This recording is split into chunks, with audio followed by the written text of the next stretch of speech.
नमस्कार, आप सभी का मेरे डिजिटल मीडिया जनता वॉइस 7 में स्वागत है। बिहार में वोटर लिस्ट या एसआईआर रिवीजन का विरोध किया जा रहा है। वोटर लिस्ट के नाम पर बिहार में बड़ी संख्या में धांधली किया जा रहा है। एसआईआर रिवीजन पर बड़ी गड़बड़ी सामने आया है। डॉग बाबू का निवास प्रमाण पत्र बन गया, वहीं आम लोगों का निवास प्रमाण पत्र या अन्य दस्तावेज बनाने में स्थानीय लोगों से पूछे कि कितना एड़ी चोटी लगाना पड़ता है। चुनाव आयोग Aadhaar card, ration card, voter card जो कि चुनाव आयोग ही जारी करता है, अब वोटर कार्ड को भी नहीं मान रहे हैं। गरीब जन प्रमाण पत्र, निवास प्रमाण पत्र या पासपोर्ट कहां से लाए? अंत में सुप्रीम कोर्ट ने संज्ञान लिया है इस मामले में। तो शुक्ला का ये रिपोर्ट देखते हैं। दोस्तों, हमारे चैनल को लाइक, शेयर, सब्सक्राइब करें और सपोर्ट करें। जय हिंद, जय भारत। हमारे साथ योगेंद्र यादव जी हैं। कुत्ते का निवास प्रमाण पत्र बन गया है, कोर्ट में आपको लगता है? नमस्कार, द रेड माइक में आपका स्वागत है। मैं हूं सौरभ शुक्ला। हम इस वक्त सुप्रीम कोर्ट में हैं और सुप्रीम कोर्ट में इसलिए हैं क्योंकि बिहार में जो वोटर कार्ड का रिवीजन हो रहा है, यानी वोटर लिस्ट रिवीजन चल रहा है, जिसे एसआईआर कहा जाता है, उसमें तमाम बातें हैं जिसका विरोध हो रहा है। तमाम ग्राउंड रिपोर्ट्स हैं जो हाईलाइट की जा रही हैं कि किस तरीके से वोटर लिस्ट रिवीजन के नाम पर चुनाव आयोग की तरफ से लापरवाही हो रही है। कहीं जो आदमी जिंदा है उसका नाम मृतक लिस्ट में चढ़ा दिया जा रहा है।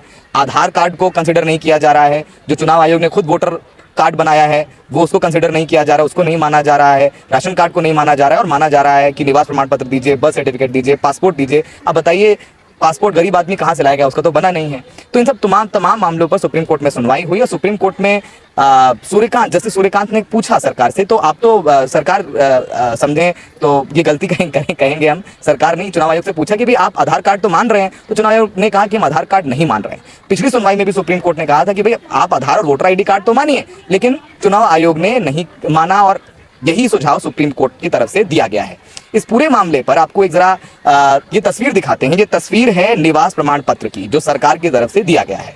और ये जो वोटर लिस्ट में रिवीजन चल रहा है उसमें आधार नहीं मान रहा है चुनाव आयोग, राशन कार्ड नहीं मान रहा है चुनाव आयोग, वोटर आईडी कार्ड नहीं मान रहा है चुनाव आयोग, निवास प्रमाण पत्र मान रहा है। और ऐसे ही में ये निवास प्रमाण पत्र देखिए कि इसमें जो है डॉग बाबू, मतलब फोटो जो है कुत्ते का लगा हुआ है, डॉग बाबू का निवास प्रमाण पत्र बन गया जिसे चुनाव आयोग मानेगा, जो बता रहा है कि भाई अगर आपके पास निवास प्रमाण पत्र है तो आपका नाम चढ़ा देंगे वोटर लिस्ट में।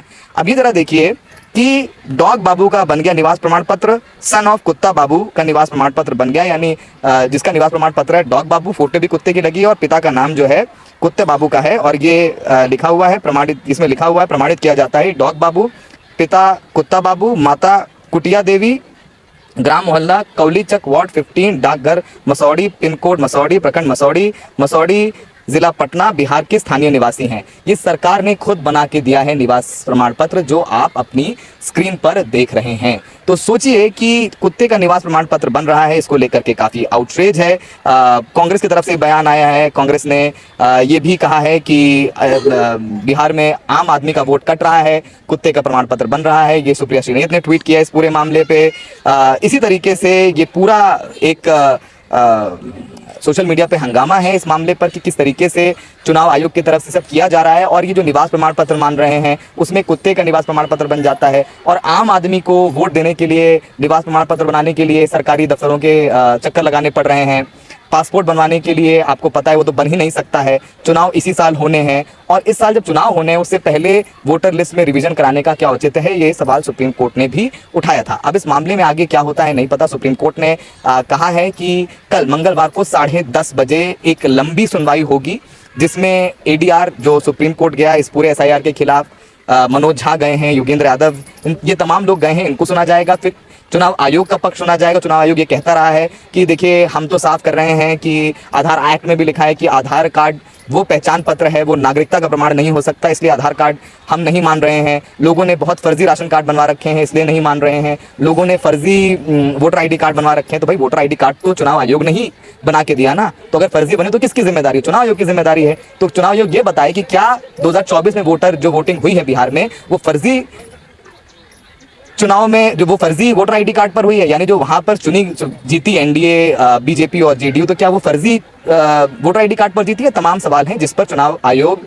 को जवाब देने होंगे। सुप्रीम कोर्ट में चर्चा होगी इस पूरे मामले पर। हमने योगेंद्र यादव से बात की है, आइए सुनते हैं कि योगेंद्र यादव इस मामले में क्या कह रहे हैं।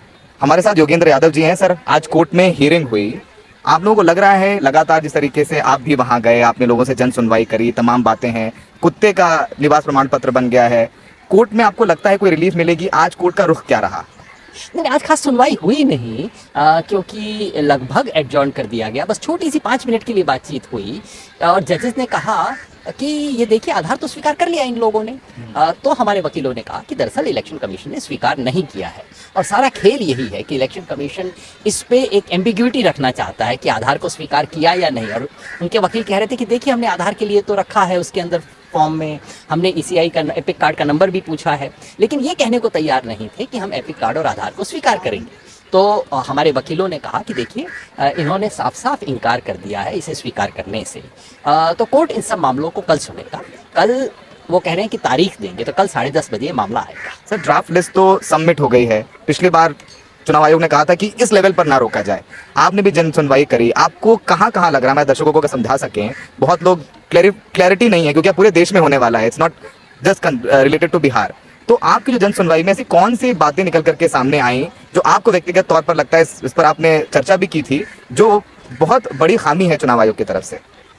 देखिए, जो प्रक्रिया कागज में बोली गई और जो जमीन पे हुई, इनका तो कोई संबंध ही नहीं है। कागज में बोला गया बीएलओ हर घर घर जाएगा, बीएलओ किसी के घर नहीं गया। कागज में बोला गया कि 2 फॉर्म दिए जाएंगे, बिहार में किसी को 2 फॉर्म डुप्लीकेट नहीं मिला। कागज में बोला गया कि रसीद मिलेगी, बिहार में एक आदमी दिखा दीजिए जिसको रसीद मिली हो। और कागज में कहा गया लोग अपने फॉर्म भर के देंगे। हकीकत ये बीएलओ ने घर पे बैठ के फॉर्म भरे हैं, बिल्कुल साफ आ चुका है। इतना बड़ा फ्रॉड हो रहा है और फ्रॉड सिर्फ और सिर्फ सुप्रीम कोर्ट की आंख में धूल झोंकने की नीयत से किया जा रहा है। अब देखना है कि सुप्रीम कोर्ट इसके ऊपर क्या एक्शन लेता है। मेरे ख्याल से तो बहुत गंभीर मामला है और इस पर सुनवाई होनी चाहिए, क्योंकि अगर सारे देश की आंखों के सामने इतना बड़ा फ्रॉड हो रहा है, इतने झूठे सिग्नेचर किए जा रहे हैं और जिसे वीडियो पे पकड़ा जा चुका है, ये कहते हैं कि राशन कार्ड और आधार कार्ड में दिक्कत है, वो विश्वसनीय नहीं है, लेकिन निवास प्रमाण पत्र विश्वसनीय है, जो कि परसों कुत्ते का बन गया है, वो विश्वसनीय है, कुत्ते वाला कार्ड। और जो लोगों वाला राशन कार्ड है वो विश्वसनीय नहीं है। क्या बात कर रहे हैं? इस सब के ऊपर आज चर्चा बहुत सीमित हुई है। आज तो सिर्फ इनिशियल डिस्कशन हुआ। जज साहब ने कहा कि मेरे विचार से तो उन्होंने आधार मान लिया है, तो वकीलों ने कहा कि नहीं, ऐसा कुछ नहीं किया, चुनाव आयोग ने इसका विरोध किया है और इसके बारे में पूरी हियरिंग होनी चाहिए। और जज साहबान ने कहा है कि कल सुबह 10:30 बजे वो इसके लिए समय फिक्स करेंगे। सर, आखिरी सवाल, अजीत अंजुम पर एफआईआर की गई, उन्होंने दिखाया अपनी स्टोरीज में कि जो लोग जिंदा हैं उनको मृतकों की लिस्ट में डाल दिया गया। चुनाव आयोग की तरफ से of camera, of record briefing होती है और कहा जाता है कि म्यांमार और बांग्लादेश इलीगल वोट पाए गए हैं, उन पर एफआईआर की जाती है। तो चुनाव आयोग तो कहीं भी मानने को तैयार नहीं है कि उसकी गलती है, ऊपर से मुकदमे और दर्ज किए जा रहे हैं। अजीत अंजुम पर कई एफआईआर दर्ज कर दी गई और तैयारी हो रही है। यही हमारे देश में संवैधानिक संस्थाओं की आज स्थिति है। 4 हफ्ते से सबको गोली दी जा रही है कि म्यांमार, बांग्लादेश, विदेशी, और जब फाइनल लिस्ट निकालते हैं एक नाम नहीं है। ये बताया जाए इतने लोग डेड हैं, इतने लोग परमानेंटली माइग्रेटेड हैं, इतने लोग ट्रेस नहीं हो पा रहे हैं, इतने लोग डुप्लीकेट हैं, लेकिन एक भी विदेशी सस्पेक्टेड का नाम नहीं है उस लिस्ट के अंदर। तो इसका मतलब गोली दी जा रही थी। स्रोतों के माध्यम से मिसलीड करो, सुप्रीम कोर्ट को एफिडेविट देना हो तो चुपचाप से सही बात बता के निकल लो। ये क्या तरीका है? पूरे देश को गुमराह किया जा रहा है और मैं समझता हूँ ये कोई छोटा मामला नहीं है। ये मामला है जिसमें करोड़ों लोगों को इस देश के मताधिकार का अधिकार होगा या नहीं, वो फैसला है और मुझे पूरा विश्वास है कि कोर्ट इस पर न्याय करेगा।